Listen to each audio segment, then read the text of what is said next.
Buenos días, RD. Sí, señor, estamos aquí en este viernes tranquilito, cogiéndolo suave, variado, preparándonos, ¿verdad?, para el próximo domingo ir todo el mundo a votar.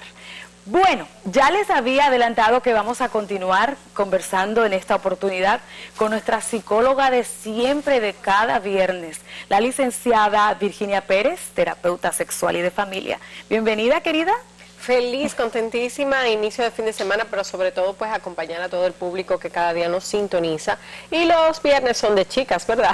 Los viernes son para relajarse, sí, para que las chicas hagan más o menos lo que quieran. ¿Sabes que en estos días se ha estado dilucidando un tema bien escabroso, que tiene mucho que ver con una circunstancia internacional? Es un tema debatido mucho en las esferas internacionales, aunque aquí tal vez no se le ha dado tanto calor. Pero fue el vil asesinato de un médico colombiano a manos de un chico que parece como que era una especie de gigoló. Pero se ha hecho muy mediático y muy famoso porque él, el muchacho, el imputado como asesino, es hijo de un famosísimo actor español y además también su abuelo a la postre fue actor también famoso. ¿Tú te recuerdas del padre, el crimen del padre Amaro? Claro. El que hizo de arzobispo era el abuelo del chico. Wow. Entonces estamos hablando de una familia con una trayectoria, correcto, y este chico, entonces que no se sabía a ciencia cierta a qué se dedicaba, no se tenía tanta información de él porque estaba tras bastidores, pero, oh sorpresa, de repente resulta que aparentemente asesinó a un médico colombiano y todo dice que se trató de una especie de crimen pasional. Y es como que el chico al final se dedicaba a una práctica que vemos recurrentemente, era como prostitución masculina, mejor conocida como yachting. O Remboy. O Remboy. Sí. Mira, tú sabes una cosa, que la prostitución masculina es tan vieja como la prostitución femenina. ¿Es verdad? Lo que pasa es que no se ha oído hablar y no tiene tanto auge como la femenina. Estamos hablando desde Grecia, desde el siglo V antes de Cristo, que se utilizaban este tipo de prostitución masculina y que habían unos jóvenes que pagaban unos centavos para poder tener placer con otros chicos. Pero obviamente esto ha sido un tema un poquito tabú en el trayecto de la historia. Claro, como tú mencionaste, históricamente pues en Latinoamérica no se habla mucho de estos temas, no se comenta, no se ve tan común como la prostitución femenina. Están los remboy, como mencionamos, que es como ese alquiler de ese chico o esa renta de ese chico. Entonces ellos venden su cuerpo, o sea, o alquilan su cuerpo por un poco de placer. También están los escorts, que son estas personas que son como acompañantes o son como escorta, que son como aquí en las chicas se llaman damas de compañía, y estos son estos chicos de compañía, donde tú le pagas, pues ellos tienen su tarifa, puede ser, mayormente se usa más en Europa, en los Estados Unidos, quizás 700 euros o 700 dólares, depende de dónde sea y depende de la calidad o la cotización que tenga ese chico. Te sirven de acompañamiento, pero no necesariamente culmine en un acto sexual, como también pueden culminar en un acto sexual. Mira, vamos a poner las cosas como en orden, en el aspecto de que yo traje a colación lo que ocurrió con el famoso y mediático caso de Daniel Sancho, que asesinó a un médico colombiano con el que supuestamente mantenía relaciones. Todo eso está debatiéndose, pero mientras tanto lo que sí es que queremos ver el perfil de este chico que de la nada se convirtió en asesino, y no solo en asesino, también lo descuartizó y procedió a botar las partes de su cuerpo. Entonces, ¿qué puede empujar a una persona que se ve tan normal a cometer un acto de esa naturaleza, una barbarie? Porque nadie ni siquiera sabía que él se dedicaba a tener relaciones con hombres. Él era un chico aparentemente normal, que tenía una novia, que tenía una vida, una familia, supuestamente era chef, pero nunca nadie supo que él pudiera llegar a vender su cuerpo y mucho menos a tener como ciertos traumas o digamos que un rencor hacia este hombre que aparentemente era su amante. Sí, mira, los sociópatas o psicópatas no tienen un bajo perfil. hay algunos que llevan una vida dentro de la normativa, de lo que se ve afuera, pero no hacen escándalo, no se dan a conocer, no son personas que están llamando la atención. ¿Y cómo nosotros podemos identificarlo? Porque eso es como un lío y de repente tú te relacionas con un sociópata. Es que no tiene un título, igual como los abusadores, los acosadores, las personas que practican la violencia intrafamiliar, o sea, no tienen un título. Lo que tú vas a ver quizás algunas pinceladas de estas personas que son un poquito aisladas, que son personas que no socializan muchas veces y cuando lo hacen es casi ya porque no tienen otra opción para hacerlo, por impulso de la familia o su entorno. Entonces, ¿qué pasa? Estas personas van teniendo ese perfil, pero ¿quiénes más se pueden dar cuenta? Lo que está en un acompañamiento constante, es decir, puede ser la familia, o sea, las personas muy cercanas, ni siquiera los vecinos. ¿Tú entiendes? Porque ellos con los vecinos, buenos días, bye bye, si acaso te saluda. Pero mira una cosa, Virginia, porque yo analizando el perfil de ese chico que cometió ese crimen atroz, en realidad él era una persona que lo definían como adorable. Entonces, de repente, como ver la otra cara de la moneda, no era un tipo retraído, no era un tipo tímido, no era un tipo que vivía escondido, era un tipo sociable, ¿verdad? Los sociópatas mayormente suelen ser sociables. Pueden compartir y se puede interpretar como unas personas que son sociables, pero oye lo que sucede, a veces está internamente. Ese instinto puede ser que haya desarrollado algún tipo de esquizofrenia o puede ser que haya explotado su psicopatología. Entonces es que mayormente tú miras, por ejemplo, de esos hombres que han asesinado a sus mujeres, que son caballerosos, que son amables, los vecinos dicen, pero qué buen hombre, ¿y cómo va a ser? ¿Cómo lo va a hacer? O sea, es que no, era tranquilo, es que no pudo ser, o sea, ¿qué habrá pasado? Entonces, ¿por qué? Porque son internos, o sea, todas esas emociones y sentimientos, como tú ves también en algunos colegios de los Estados Unidos, que ha ocurrido esta matanza, que llegan adolescentes armados, y tú le dices, pero era un muchacho normal, él jugaba en recreo, socializaba con sus amigos, o a veces se mantenía un poquito tímido, aislado. Puede haber de todo tipo de perfil, pero ¿qué pasa con esto? Que muchas veces hay un detonante que esta persona va arrastrando, va analizando, va calculando, y hay un momento que ya se detona. Cuando tú dices, bueno, esta persona pudo compartir, pudo relacionarse, obviamente hay algo interno, que hay un malestar o hay una suposición o hay una, vamos a decir, su película mental de lo que está pasando, de lo que podría pasar y puede ejecutar de esa manera. Y tú miras, o sea, una comunidad o un ambiente social común y corriente puede interpretarlo como tú señalas. O sea, no necesariamente lo va a detonar, porque si hay una persona que te está dando un perfil de misterioso, de edificio, obviamente lo vamos a reportar y ya vamos a tener cuidado y no va a pasar nada. Entonces estas personas se adentran dentro de una sociedad, dentro de lo común, dentro de la rutina, y es donde se escudan, o sea, no se ve.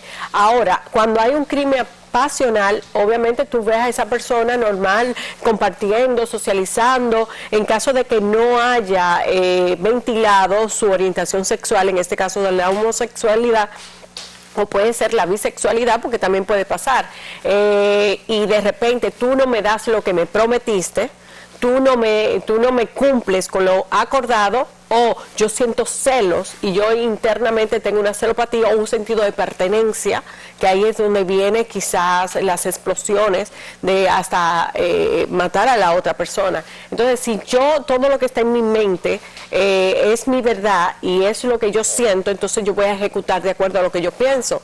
Y es donde ahí tú ves muchos crímenes, porque yo me siento abusado, me siento traicionado, me siento engañado, entonces no todo el mundo reacciona de la misma manera a algunas frustraciones. Eso hemos visto también aquí en el país, que muchos de nuestros amigos que estaban en los medios de comunicación han muerto en manos de estos chicos que parecen gigolos modernos, que practican lo que hablábamos en un principio, el llamado yachting, y que al final es como una prostitución.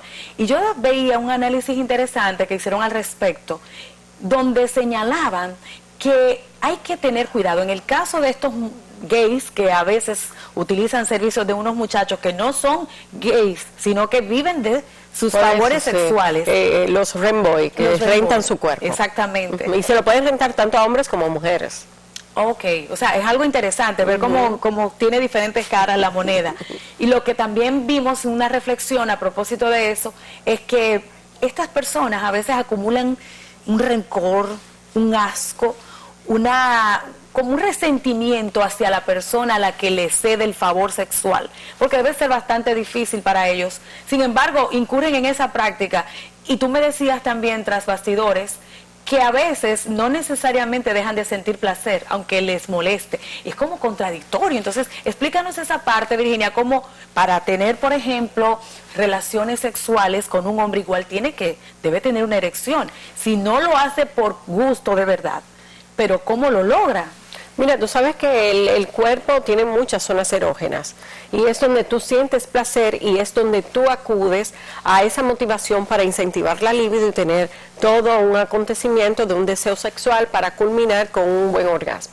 Pero ¿qué pasa? Cuando tú ves, que te explicaba anteriormente... Déjame hacer un paréntesis, y disculpa que te interrumpa. Es bueno señalarle eso a algunos hombres que tienen disfunciones sexuales, ¿verdad? Sí. Porque hay zonas específicas que tú puedes activar para que eso pueda funcionar. Sí, hay un ejercicio que se llama de focalización sensorial, que eso podríamos hablar luego, para incentivar todo lo que es el cortejo sexual. O sea, las zonas erógenas no necesariamente están en los genitales, en el cuello, en lo más común, en el oído, sino que nosotros tenemos todo nuestro cuerpo para incentivarlo y no necesariamente todo el mundo siente ese placer en el mismo lugar. Entonces, cuando yo conozco mis zonas erógenas, yo puedo incentivarlo y motivar. ¿Qué pasa con las personas, por ejemplo, para hacer vamos a decir, un pequeño recuento de los niños que muchas veces son violados, abusados sexualmente? Ahí yo trabajo con adultos que han sido abusados cuando niños y manejan culpa en el historial clínico porque sintieron placer y hasta se acercaban a sus abusadores porque buscando placer. Claro, porque es normal, o sea, sienten placer. Entonces ya después cuando crecen, cuando son adultos, es donde se sienten mal por haber estado cerca de esa persona y no haberlos reportado o dicho. En la mayoría de los casos, estos niños que han sido abusados, violados sexualmente, ¿terminan siendo homosexuales o no necesariamente? No necesariamente, pero hay una distorsión o una confusión en algunos cuando ya llegan a su vida de adolescentes o adultos jóvenes que tienen esa confusión, pero espérate, yo sentí placer con un hombre y yo soy un chico, y entonces a lo mejor, y si tiene una decepción con una mujer, en el caso de un chico, entonces va a comenzar a tener dudas y va a tener un encuentro de pensamientos de confusión. No necesariamente, pero hay otros que han sido abusados y no se doblegan. Siguen con su deseo o su orientación sexual de la heterosexualidad.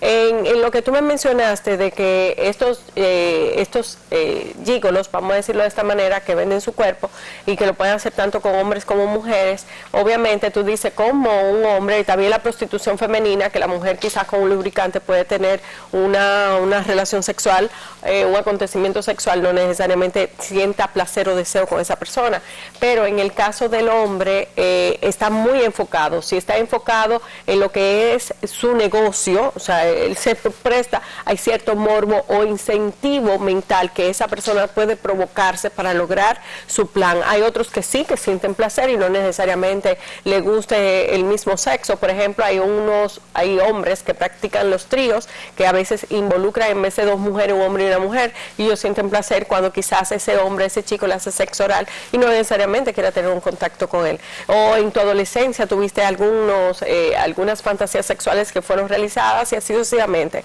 Entonces, ¿qué pasa con estos tipos de personas? Que no necesariamente yo tenga una orientación sexual homosexual, pero yo puedo sentir placer igual como las mujeres. Si tienen algún encuentro, vamos a decir, de extremo sexual y hay otras chicas y te hacen sexo oral, tú vas a sentir placer, pero no necesariamente te guste esa persona. Bueno, vamos a ver entonces una parte interesante que en un momento también escuché acerca de que no necesariamente porque un hombre esté con otro hombre es homosexual, es raro, pero lo vamos a dilucidar tras la pausa. No se muevan, que esto es Buenos Días RD.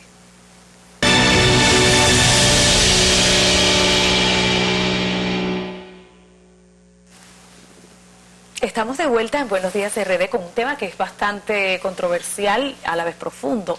Estamos hablando acerca de una práctica que se ha visto mucho, tanto a nivel nacional como internacional, que es la prostitución masculina, el yachting.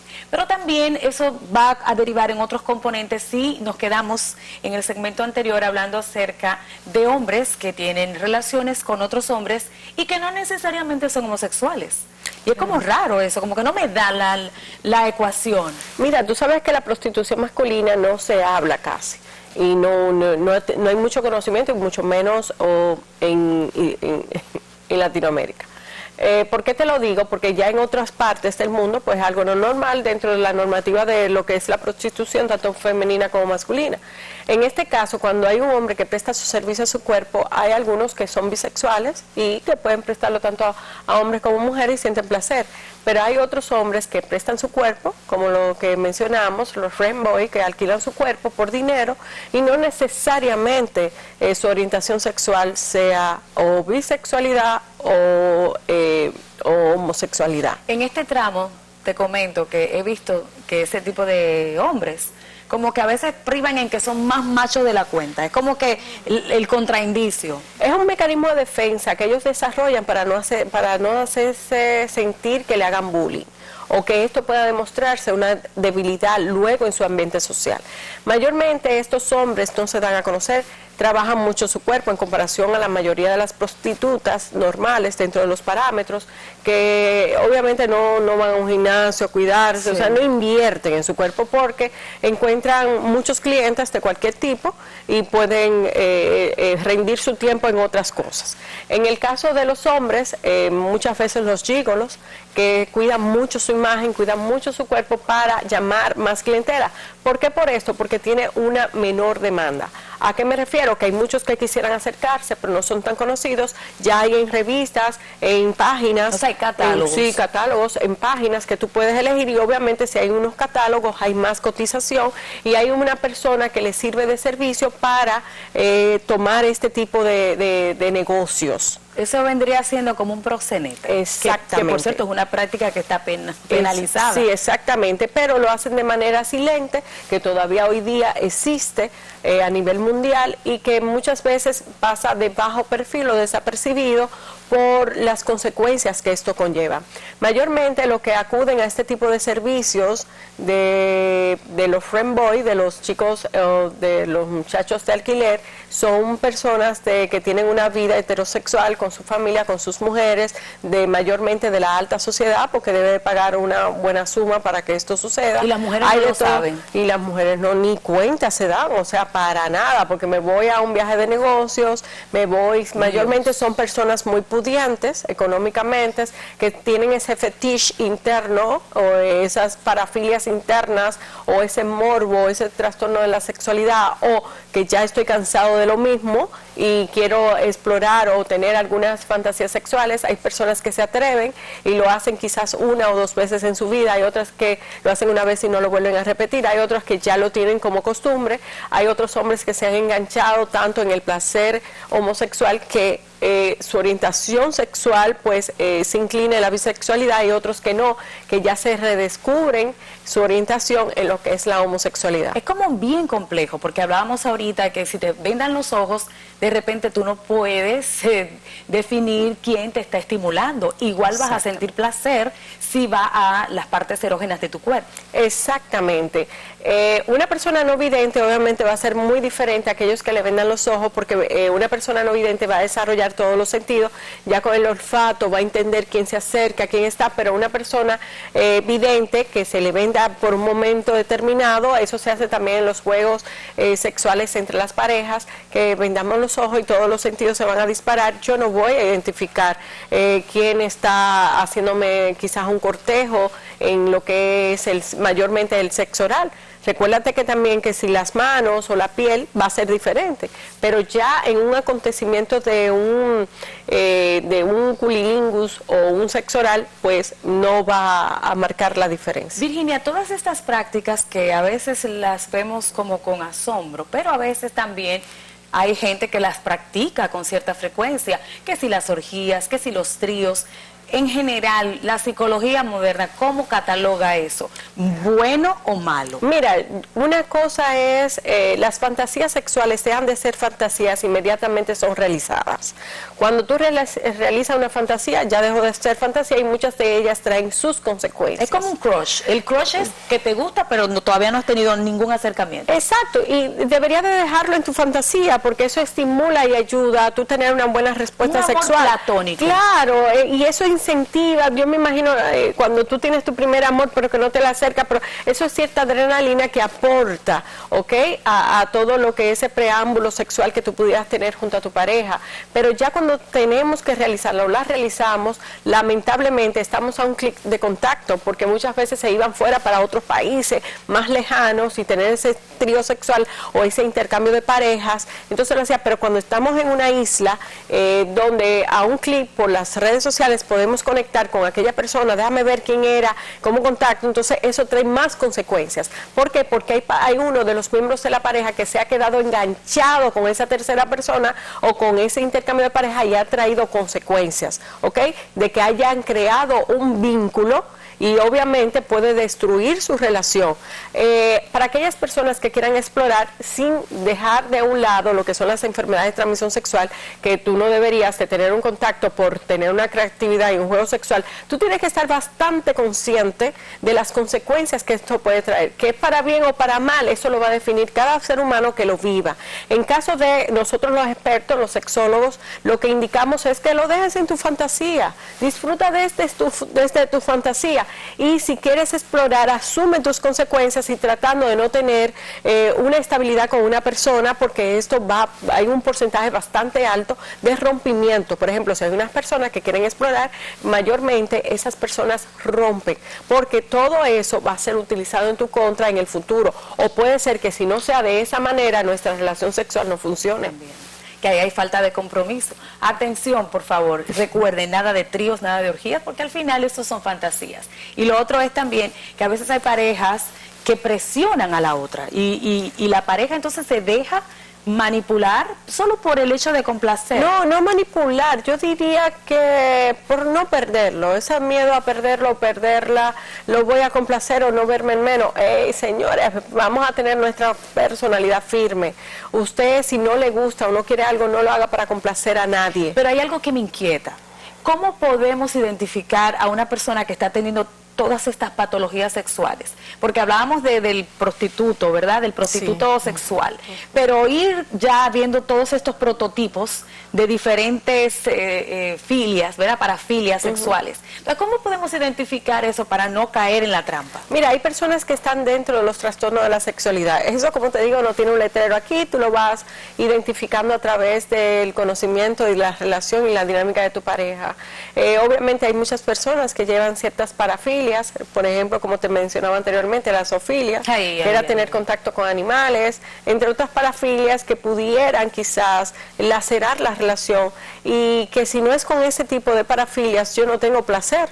Entonces hay muchas dentro de las parafilias que lo que traen es consecuencias negativas. Yo diría que si usted ha tenido una estimulación fuera de lo tradicional, fuera de lo que usted se siente cómodo, porque puede ser que muchas personas lo señalen o se burlen o lo etiqueten y usted no se siente cómodo de que solamente logra el orgasmo bajo estas condiciones, que está fuera de los parámetros tradicionales, donde usted no se siente cómodo, entonces busca ayuda profesional para poder hacer un proceso de evaluación y sobre todo de tratamiento para que pueda tener una vida más sana y más funcional dentro de lo que es la vida sexual. Y bueno, hacer hincapié en esto, en que realmente lo importante es que no incurramos en cosas raras, porque cuando tú ves que te están planteando algo que ya escapa de tu ámbito incluso moral, ¿verdad? De tus valores, porque ahí es donde está el asunto, ya como que hay que correr y hay que ponerse en manos de un experto. Hay muchos tabúes al respecto, nosotros siempre hablamos de que eso no es nada, de que eso es igual como ir al cardiólogo, como ir al gastro, eso no es algo que nos tenga que avergonzar, ir a un psicólogo a tratar cualquier tipo de parafilia o cualquier situación de salud mental. Es que trabajarse la salud mental, que es un sinónimo de amor propio. ¿Okay? Y también hay que decir que hay ciertos juegos sexuales que pueden aportar en la relación de pareja, siempre y cuando los dos estén de acuerdo y no involucremos a terceros.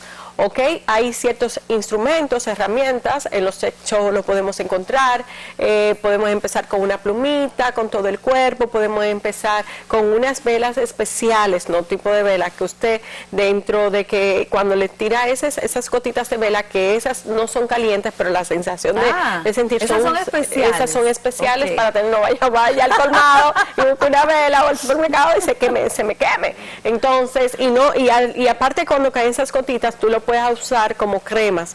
Si tú quieres, después vamos a hablar un día de eso. Yo traigo algunos instrumentos aquí y podemos enseñarlo para que las personas vean parte de los juegos saludables. Hay cartas, hay dados, hay muchas cosas. Hay unos stickers o vamos a decir recibos que si mi esposo o mi esposa se portó muy bien, mira, te ganaste este bono, te pongo fecha límite de vencimiento, mira, te ganaste un masaje erótico, te ganaste un buen sexo oral, te ganaste, o sea, algo que yo sé que a mi pareja le gusta porque me preparó una cena deliciosa, me complació ir a una actividad que él no quería o ella no quería. Entonces hay ciertos bonos que pueden incentivar, dice uno, y cuando se gana su bono, mira, mañana se me vence, necesito mi bono hoy. Entonces eso alimenta mucho la relación de pareja, o sea que no podamos caer en lo que es la distorsión de la sexualidad, que pueden traer consecuencias y pueden lacerar a muchas personas. Si hay personas que en un momento determinado de su infancia fue abusado, fue violentado en su sexualidad, en su modo operando, en su vida, pues busca ayuda profesional, porque eso habla mucho de usted, de que usted puede tener la valentía, puede tener ese amor hacia usted mismo y tomar esa decisión. Eso es lo más sanador y más recompensador que usted se puede regalar en la vida. Qué chulo, y de verdad que hacer énfasis en esa parte, que la creatividad no es sinónimo de aberración sexual, que hay muchas cosas que se pueden experimentar.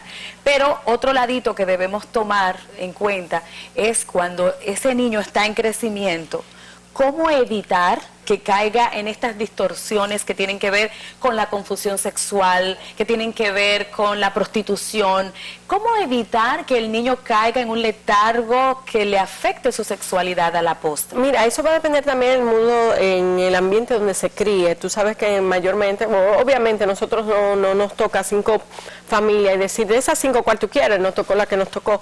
Todo tiene un propósito en la vida. Yo digo que a los que son creyentes y le pasa algo fuera de lo tradicional, de lo normal, o una experiencia negativa, vamos a revertirlo a positiva.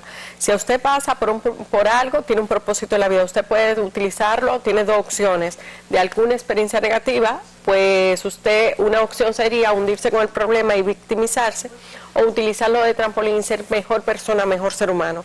No hay experiencia en la vida que usted pudiera vivir que no pueda solucionarlo, siempre y cuando tener las herramientas apropiadas para poder vencerlo. Y yo diría que si usted tiene una confusión, está en una depresión, está en unos niveles de ansiedad, tiene el cortisol alto, me angustia muchas cosas, pierdo el sueño, usted no eligió a su familia, usted tiene que hacer la diferencia y desintoxicarse de su familia, porque hay familias que son tóxicas. Entonces tú compartir hasta donde no te afecte y poder salir y romper los parámetros de conducta de esa familia de origen, esas cadenas que no son sanas, y usted marca la diferencia para usted ser mejor persona y mejor ser humano. Cuando estamos en el proceso de crianza de los niños, ¿qué tan beneficioso es hablarles de forma directa y hasta cruda, o permitir que pase el tiempo y que tal vez en la calle sea donde puedan tener contacto con cosas que pudieran rayar en lo vulgar? Mira, la sexualidad nace y muere con el ser humano. Cuando nace, vamos a hablar de educación sexual, y es que hay una educación sexual asertiva y otra totalmente distorsionada.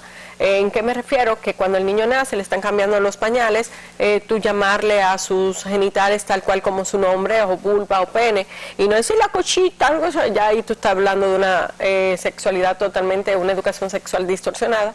La educación sexual, cuando se omite, cuando no se habla, obviamente una educación sexual totalmente distorsionada, pero yo reconozco que hay muchos padres que no tienen ese manejo. Ya hay muchas redes sociales, hay muchos profesionales de la conducta que usted se puede orientar y tener la información apropiada. Cada etapa de niño tiene una educación totalmente acorde para su edad y su desarrollo mental. Es decir, que ese niño es llamarle hasta, vamos a decir, de 0 a 5 años, llamarle a su cuerpo con cómo se llama, o sea, sus genitales, decirle los nombres correctos, también decirle que ese cuerpo es respetado y valioso, como dicen muchos religiosos, es su templo, que no debe ser tocado por ningún tercero, y si es tocado, que por favor lo denuncie y lo diga inmediatamente a las personas que ese niño o niña confíe. O sea, se va haciendo esa base de que también en su higiene, que se vaya preparando a aquellos niños que hacen una exploración sexual, decirle, mira, eso es parte normal, pero debes de hacerlo dentro de tu privacidad. Y así hay que irlo educando y tratar de los padres, darle la confianza de que sus hijos pueden hablar de sexualidad, porque cuando un niño te habla de un tema o te pregunta de un tema sexual es porque ya tiene la respuesta. Dígale a su hijo cuando venga con una pregunta sexual, decirle qué tú piensas de eso, devuélvale la pregunta para saber qué tanto sabe, porque también una sobreinformación hace daño. Mira, yo creo que esa es la clave. Me encantó esa parte. Señores, la verdad es que finalizando ya lo que al principio hablábamos de estas personas que a veces por distorsiones sexuales cometen crímenes y demás, lo más saludable es siempre ir con las etapas adecuadas para el niño, para criarlos sanos y también orientarse con un profesional de la salud y la conducta mental. Eso es lo más importante. Sé que, señores, gracias por preferirnos, Virginia. Hemos estado acá en un día como que cimarrón, como que sentimos que ya todo el mundo está guardado y en expectativa. Y muchos se han ido ya a los pueblos para ir a hacer sus votaciones. Bueno, ya, Sheila, para recordar a las personas que quieran hacer algún contacto, alguna pregunta, alguna cita, lo pueden hacer, me pueden seguir en las redes sociales, tanto en Instagram, @VirginiaPérezRR, @VirginiaPérezRR, y aquellas que quieran una pregunta o una cita, lo pueden hacer al 829-558-1900. El domingo próximo nos vemos en las urnas y claro, ya el lunes otro Buenos Días RD. Sean felices.